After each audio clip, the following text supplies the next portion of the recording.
என்று பித்தன் கேட்டான். மரணமும் ஜனனமும் கதவுகள், இரண்டிலும் உள்ளே வருகிறோமா வெளியே போகிறோமா என்று பித்தன் கேட்டான் என்ற அபாரமான கவிதையை அப்துல் ரஹ்மான் எழுதுகிறார். இப்போ வாழ்க்கை என்கின்ற நாடகத்தில் என்ட்ரிக்கு ஒரு பாயிண்ட் இருக்கு, எக்ஸிட்டுக்கு ஒரு பாயிண்ட் இருக்கு.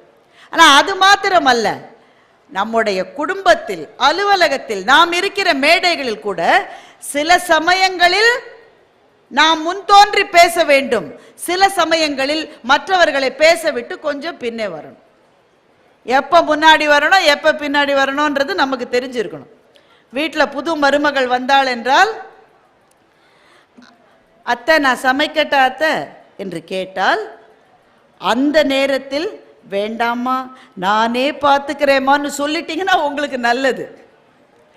அந்த நேரத்தில் செய் பார்க்கலாம், உங்கள் வீட்டில் என்ன சொல்லி கொடுத்துருக்காங்க